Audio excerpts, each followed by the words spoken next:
57 लंका आग की लपटों में। उसके बंदी उसे रावण के दरबार में ले गए और उसे राजा के सामने रखा।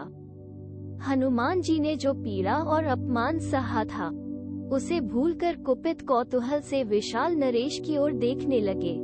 जैसा कि उसने अपने सिंहासन पर उसे देखा और प्रलयित राक्षस की दयापूर्ण प्रशंसा ने उसके विचारों में प्रवेश किया। सुनहरे रंग के रेशम में लिपटे उसके सिर पर शाही मुकुट के साथ उसमें जड़े हुए गहने शानदार ढंग से चमक रहे थे। रावण वहां बैठा था, चमकदार वैभव का एक रूप। पूरा दरबार चमकते सोने और रत्नों, मोतियों और रेशम से जगमगा रहा था। उसका सावला शरीर राजसत्ता के चिन्हों से सुशोभित एक विशाल दीप्तिमान पहाड़ी की तरह लग रहा था।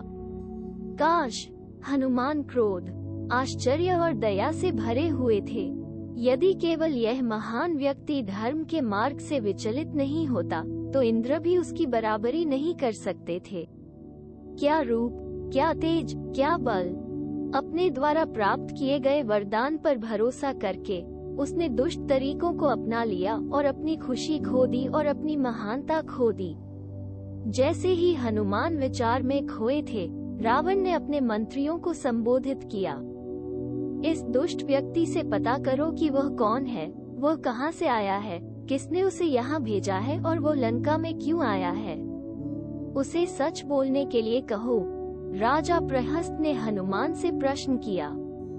डरो मत वानर, यदि तुम सच बोलोगे तो दंड से बच जाओगे। क्या इंद्र ने तुम्हें यहाँ भेजा था, या तुम कुबेर के नौकर हो? किसके आदेश का पालन कर रहे हो? सच बोलो और अपने आप को बचाओ। तुम यहाँ इस तरह के वेश में क्यों आए हो? ध्यान रखना, तुम कुछ भी मत छिपाओ। हनुमान ने सीधे रावण का सामना करते हुए कहा, न तो इंद्र न ही कुबेर ने मुझे यहाँ भेजा है। मैं एक वानर हूँ। मैं यहाँ राक्षस राजा को देखने आया था, राजा की उपस्थिति में, और क्योंकि उन्होंने मुझ पर हमला किया और मुझे मारने की कोशिश की, मैंने आत्मरक्षा में उन्हें मार डाला। मैं वानर राजा सुग्रीव के दूत के रूप में यहाँ आया हूँ। हे राक्षस राजा, मेरे स्वामी आपको एक भाई के रूप में देखते हैं और आपको अपना अभिवादन भेजते हैं। अयोध्या के राजा दशरथ के प्रसिद्ध पुत्र रामचंद्र सुग्रीव के मित्र बन गए हैं और वली को मारकर सुग्रीव को राजा बना दिया है। खो गया और राम और लक्ष्मण के कहने पर सुग्रीव ने अपने नौकर को दुनिया भर में उसकी तलाश करने के लिए भेजा।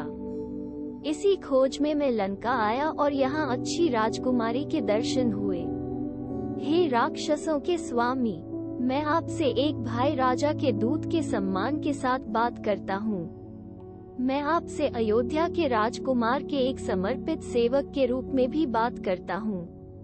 आप अच्छी तरह जानते हैं कि राजकुमारी सीता को ले जाना एक कायराना हरकत थी और धर्म के बिल्कुल विपरीत थी।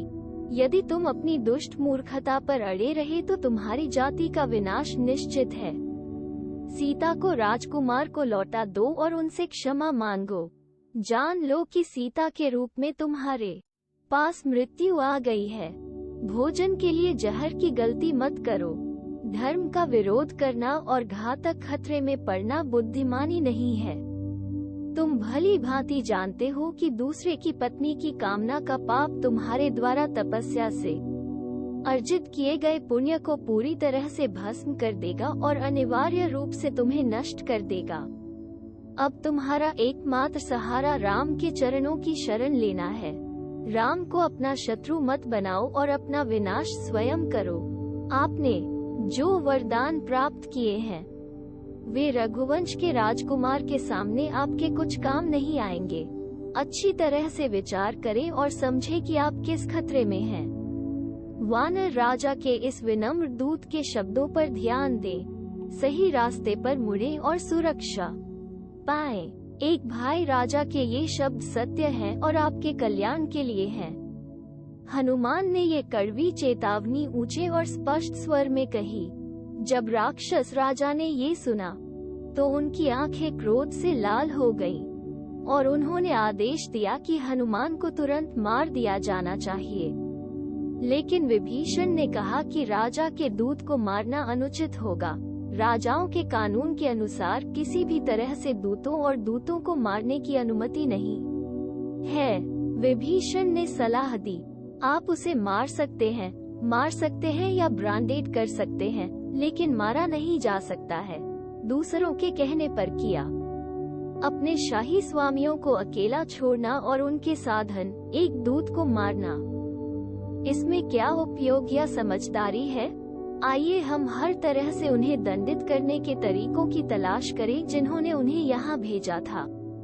उन्हें यहाँ लाया जाना चाहिए और उचित सजा दी जानी चाहिए। यदि वो अभी मारा गया है, तो हमारे असली शत्रुओं को यहाँ लाए जाने की क्या संभावना है? दूसरी ओर, यदि वो उनके पास जीवित वापस आ जाता है, तो वे यहाँ आएंगे और हम पर आक्रमण करेंगे। तब वे तुम्हारे हाथों उचित दंड पाएंगे।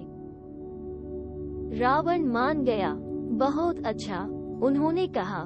बंदर की सबसे पसंदीदा संपत्ति उसकी पूंछ है। उसकी पूंछ में आग लगाओ, उसे जोर से मारो और उसे बाहर निकालो।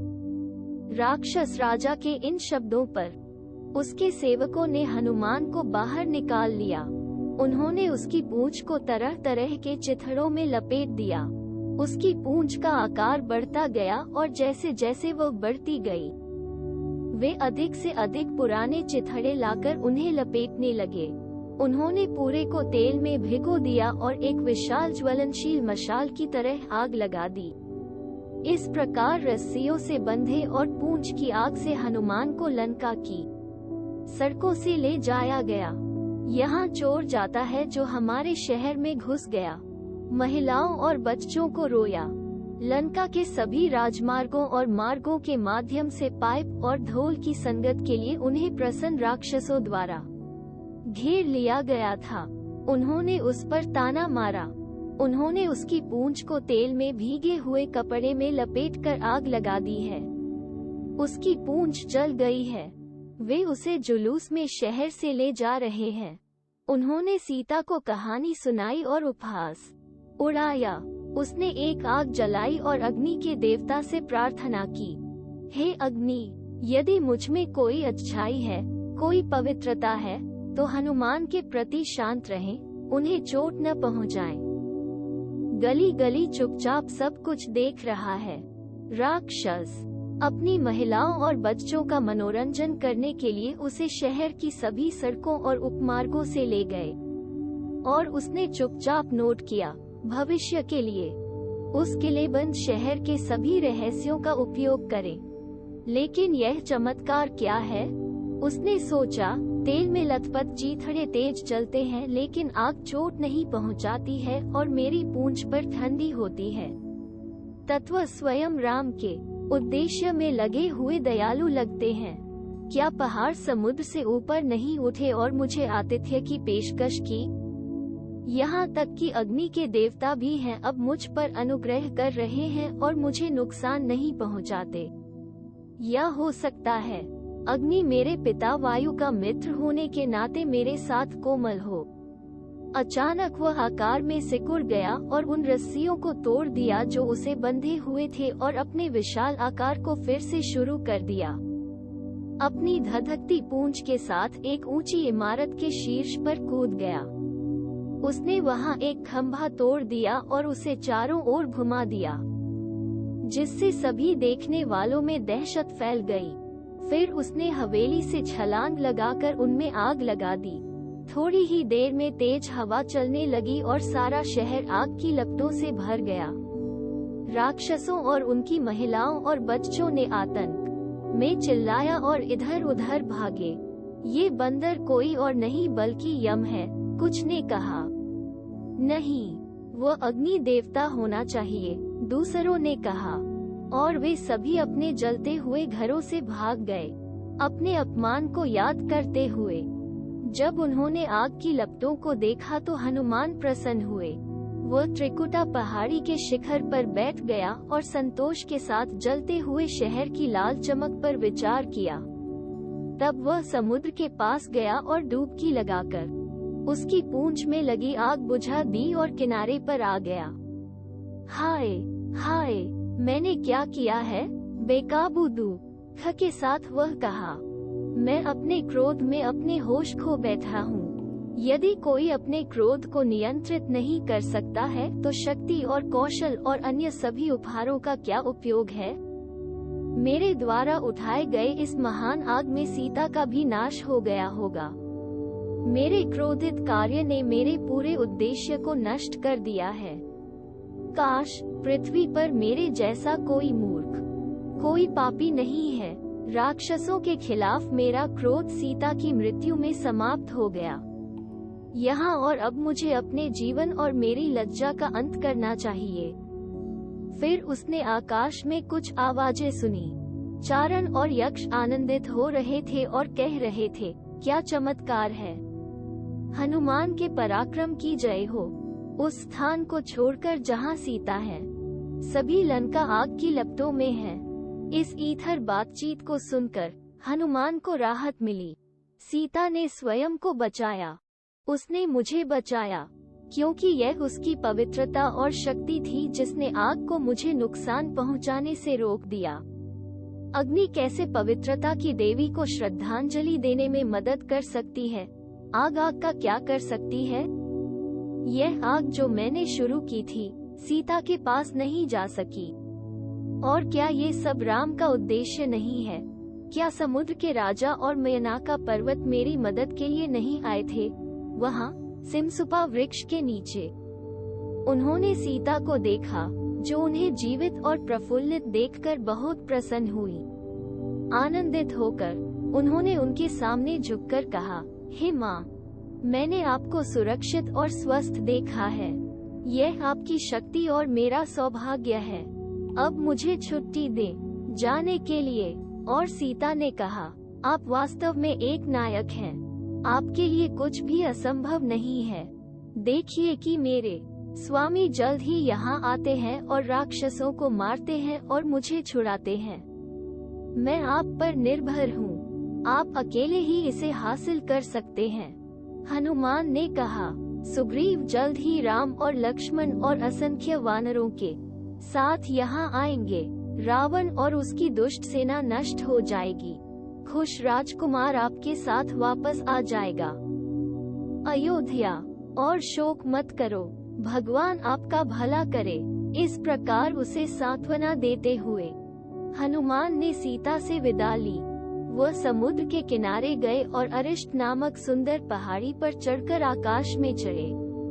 रास्ते में उन्होंने देखा कि मेनका उत्सुकता से उनकी प्रतीक्षा कर रही है।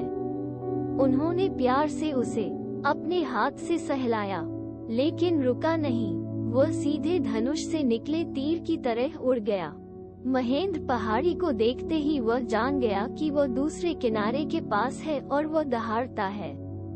वह आ गया है, वह आ गया है। अब तक उनका हृदय चिंता से भरा था और उनकी आंखें नम थीं।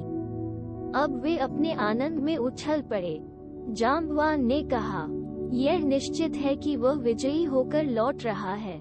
पेड़ और पहाड़ियां और लंका से लौट रहे हनुमान के आगमन को खुशी से देख रहे थे। और हनुमान अपने दोस्तों के साथ पहाड़ों और पेड़ों को देखकर बहुत खुश हुए। उनके हर्षित कोलाहल के बीच महेंद्र पहाड़ी पर चहलकदमी की।